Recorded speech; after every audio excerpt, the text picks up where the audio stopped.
gotta focus on yourself, on your faith, on your dreams, on your mind, on your health, yeah.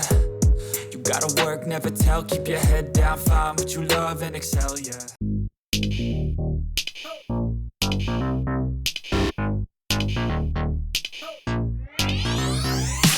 Hi! Welcome to the Fuentes Family Channel. My name is Lorie, and in today's video, guys, we will be doing another street interview, or rather like an experiment, okay? So we will be asking Filipinas from the province of Camarines or Bicol, Philippines, if they would date a 400-pound foreigners, okay? So guys, we are not here to bully people or others. This is just an experiment if what would be the answers of the Filipinas here in the province of the Philippines. And some of my husband's friends are, let's say, they are a little heavier, so they are not that confident, and they are curious about, if Filipinas would like them or would date them. Okay, so let's find out, guys. Come on. Ate, what's your name? My name is Rhea Olobete. I'm taga Lagunoy. Lagunoy. Okay, so how old are you? I'm 20 years old. 20 years old. Both of you are college students, right? What course are you taking? I'm BA Ed. Oh, you're gonna be a teacher soon, right? Yeah. Okay, that's nice. Okay, so here's the question. Would you date a 400-pound foreigner?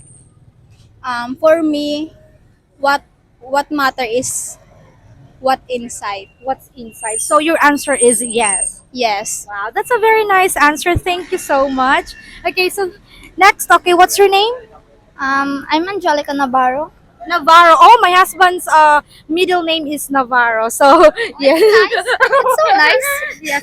So how old are you? I'm 20 years old. 20 years old. Okay, so here's the question.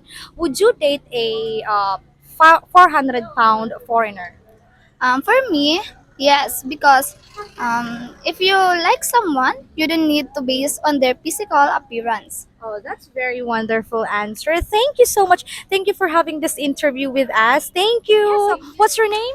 I'm Bea. Bea. Wow, that's a very nice name. Nice to meet you, Bea. How old are you? I'm 23. 23. Are you studying? Yep. What course? Rodtech. Red. What is that? Like Bachelor of Science and Radiologic Technology. Wow. Okay, so here's the question, Bea. Would you date a 400-pound foreigner? Um, for me, no. No. Why? Kaya po English. Even Taglish, it's okay lang. Taglish or It's because I just don't like. you just don't like. Okay, I respect that answer. Thank you, Bea. Okay, how about you? What's your name? Vanessa. Vanessa. That's a very nice and cute Thank name, you. Vanessa. So how old are you? 24? 24, and you're classmate with Bea, right? Yes. Wow, you're friends. Yeah. Okay, so are you Visual. single?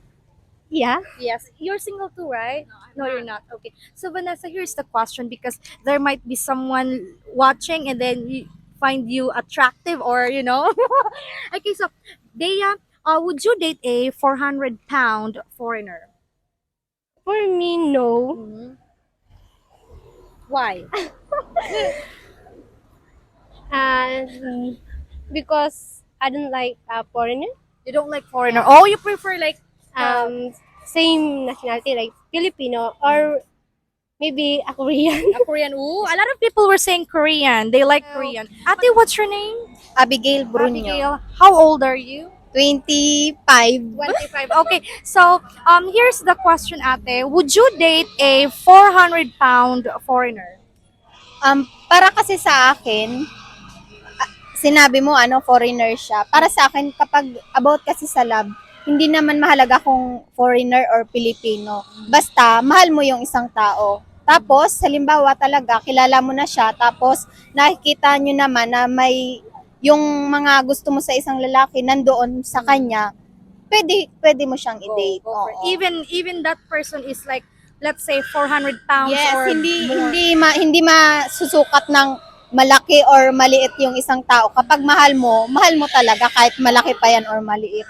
So what you said was, if the person is, let's say, Filipino, or for, it doesn't really matter, because if you love that person, you love that person. Smaller or, skinnier, bigger, it doesn't matter, right? Yes. Especially if you knew that person as well, why not? Go for it, right? Oh, Okay, so thank you so much.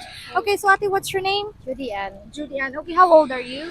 23. Are you both like classmates? What course are you taking? Bachelor of Physical Education. So you're gonna be a PE teacher, right? Come here, I'm not gonna bite you. So here's the question: would you date a 400-pound foreigner? I depende. Depends. About what? Like how? Like Depende kung sa personality kasi Oh. lalo na kung yung personality is nandoon yung hinahanap mo sa isang lalaki or sa isang tao, why not? So it depends to the personality of the person, right? It doesn't matter if he is like 400 pounds, right? It doesn't matter.